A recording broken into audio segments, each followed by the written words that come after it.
Assalamualaikum warahmatullahi wabarakatuh. Kami dari kelompok 8 ingin mempresentasikan tentang permintaan agregat dan konsep elastisitas. Sebelum itu, perkenalkan saya Nadiatul Aulia Putri dengan NIM 2020 122 1024 dengan Mas Bagus Rizky Hidayat dengan NIM 2020 122 1180. Yang pertama yaitu pengertian permintaan agregat. Permintaan agregat atau agregat demand adalah jumlah suatu permintaan barang dan jasa dalam perekonomian suatu negara pada tingkat harga tertentu. Dalam ekonomi terbuka, permintaan agregat terdiri dari permintaan 4 sektor ekonomi makro, yaitu rumah tangga, bisnis, pemerintahan, dan sektor eksternal. Yang kedua, permintaan agregat juga bisa didefinisikan sebagai jumlah kuantitas barang dan jasa yang ingin dibeli rumah tangga, perusahaan, dan pemerintah pada tingkat inflasi yang ada. Dengan kata lain, permintaan yang terjadi secara keseluruhan pada suatu negara. Nah, berikut ini adalah rumus agregat. Rumus permintaan agregat adalah dengan menggunakan rumus GDP. GDP sama dengan Y sama dengan AD sama dengan C ditambah I ditambah G ditambah NX. C sama dengan konsumsi, I sama dengan investasi, G sama dengan pengeluaran pemerintah, NX sama dengan ekspor bersih yaitu ekspor dikurangi impor, kurung buka X dikurangi M kurung tutup. Permintaan suatu barang atau jasa pada dasarnya dipengaruhi oleh beberapa faktor, antara lain yang pertama, harga dari barang atau jasa itu sendiri, yang kedua, pendapatan konsumen, dan yang ketiga, dari barang-barang atau jasa yang berkaitan, dan yang keempat, ekspektasi konsumen akan harga barang atau jasa, tingkat pendapatan ketersediaan dari barang atau jasa itu di masa mendatang. Nah, berikut ini contoh kasusnya. Pada tahun 2001, harga emas sekitar 90.000 per gram dengan permintaan pembelian dimisalkan pada suatu daerah sebanyak 50.000 gram. Ketika pada tahun 2003 harga emas mencapai 110.000 per gram dengan permintaan 70.000 gram, kemudian mengalami kenaikan lagi pada tahun 2005 menjadi 140 per gram dengan permintaan 90 gram. Pada tahun 2007 seharga 190 per gram dengan permintaan 110 gram. Tahun 2009 dengan melonjak drastis menjadi 320 per gram dengan permintaan sebanyak 330 gram. Berikut ini kurva permintaan emasnya. Yang kedua, kurva di atas sesuai hukum penawaran, yakni apabila harga mengalami kenaikan, maka jumlah permintaan akan turun atau berkurang. Kenaikan harga emas menyebabkan penurunan angka pembelian karena pembeli lebih mengharapkan harga masa datang yang lebih murah. Berikut ini contoh soalnya. Pada saat harga 40 per unit, jumlah penawaran 10 unit, dan ketika dengan harga 60 per unit, jumlah penawaran 20 unit. Tentukan fungsi penawarannya. Diketahui P1 sama dengan 40, P2 sama dengan 60, Q1 sama dengan 10, Q2 sama dengan 20. Ditanya Q sama dengan min plus 0,5 P sama dengan min 0,5 P sama dengan min 10 dikurangi Q, P sama dengan min 10 dikurangi Q per min 0,5, P sama dengan 20 plus 2Q. Jadi fungsi penawaran adalah QS sama dengan min 10 plus 0,5 P atau PS sama dengan 20 ditambah 2Q. Terus untuk materi yang kedua, apa itu elastisitas permintaan?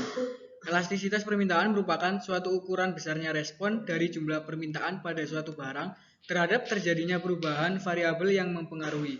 Untuk mengetahui hasilnya, dihitung dengan cara perubahan presentase pada jumlah permintaan dibagi dengan presentase variabel yang mempengaruhi. Elastisitas permintaan sangat penting dalam pembuatan keputusan ekonomi manajerial karena besaran ini mengukur sensitivitas atau kepekaan dari permintaan konsumen terhadap perubahan harga produk. Bagaimana elastisitas permintaan bekerja? Hukum permintaan memandu hubungan antara harga dan kualitas yang dibeli. Ini menyatakan bahwa kuantitas yang dibeli memiliki hubungan terbalik dengan harga. Jika harga berada pada sumbu Y dan permintaan berada pada sumbu X, kurva permintaan elastis datar daripada jenis permintaan lainnya. Semakin elastis permintaannya, maka semakin datar kurva tersebut. Untuk contoh kurvanya ada di layar PPT tersebut ya. Dan berikut ada beberapa contoh kurva elastis. Yang pertama, ES lebih dari 1 disebut elastis. Yang kedua, ES kurang dari 1 disebut inelastis. Yang ketiga, ES sama dengan 1 disebut unitary elastis. Yang keempat, ES sama dengan 0 disebut inelastis sempurna. Dan yang terakhir, ES sama dengan tak terhingga disebut elastisitas sempurna. Berikut ada hal penentu elastisitas permintaan. Ada beberapa hal yang menjadi penentu terjadinya elastisitas permintaan. Berikut beberapa hal yang dimaksud. Yang pertama, ketersediaan barang substitusi terdekat. Salah satu hal penentu dari elastisitas permintaan adalah barang substitusi terdekat, di mana barang-barang substitusi ini cenderung memiliki permintaan lebih elastis karena memudahkan setiap konsumen dalam mengganti dengan barang lain. Kedua, kebutuhan dan kemewahan. Kebutuhan adalah jenis permintaan yang tidak elastis, sementara kemewahan merupakan permintaan yang elastis. Yang ketiga, pasar. Hal penentu elastisitas permintaan berikutnya adalah pasar, di mana elastisitas pada setiap pasar tergantung pada bagaimana setiap orang menggambarkan batas-batas pasar. Yang terakhir ada rentang waktu. Kurun waktu yang panjang juga dapat mempengaruhi elastisitas pada barang-barang, di mana saat harga bensin naik, jumlah permintaan bensin yang sedikit akan merosot hanya di bulan-bulan pertama saja. Namun setelahnya justru orang-orang akan membeli kendaraan yang lebih irit bahan bakar, menggunakan transportasi publik, atau pindah tempat kerja yang dekat dengan tempat tinggal mereka. Macam-macam elastisitas harga permintaan. Ada beberapa macam elastisitas dari harga permintaan. Untuk lebih jelasnya, berikut. Yang pertama ada permintaan inelastis, kedua permintaan elastis, yang ketiga permintaan elastis uniter, keempat permintaan elastis sempurna, yang terakhir permintaan inelastis sempurna. Faktor-faktor pengaruh elastisitas permintaan. Ketika terjadinya elastisitas permintaan, maka ada faktor-faktor yang menyebabkan terjadinya hal tersebut. Berikut beberapa faktor yang dapat mempengaruhi elastisitas permintaan. Ada 3 ya. Di sini ada faktor pengaruh elastisitas permintaan, kedua penghasilan setiap konsumen, dan ketiga tradisi. Berikut ada contoh soal. Jika diketahui harga awal suatu barang Rp500 per unit dengan kuantitas yang ditawarkan sejumlah 20 piece, kemudian terdapat perubahan harga menjadi Rp1.000 per unit dengan kuantitas penawaran sebesar 20 piece. Dari data tersebut, hitunglah koefisien elastisitas penawaran. Diketahui P1 adalah 500, P2 adalah 1000, Q1 20, dan Q2-nya 20. ES delta Q per delta P dikali P1 per Q2. 0 per 500 dikali 500 per 20 sama dengan 0. ES-nya berarti 0, artinya perubahan harga sebesar 1% tidak diikuti dengan perubahan harga jumlah barang yang ditawarkan.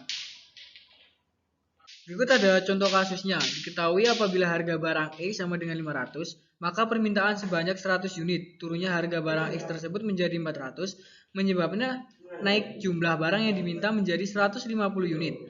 Berapakah besarnya koefisien elastisitas permintaan barang X tersebut?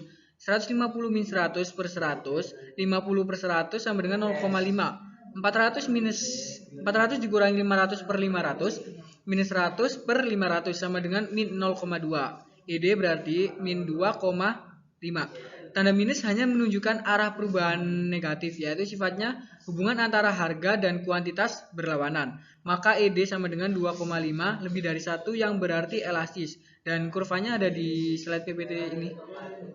Berikut ada sumber materi yang kami ambil untuk presentasi hari ini. Ada dari buku Ekonomi Manajerial, Landasan Analisis dan Strategi Bisnis untuk Manajemen Perusahaan dan Industri oleh Profesor Dr. Vincent Gaspers, CMQOI, CQE, CQE, CSS MBB, CFPIM, CSCP.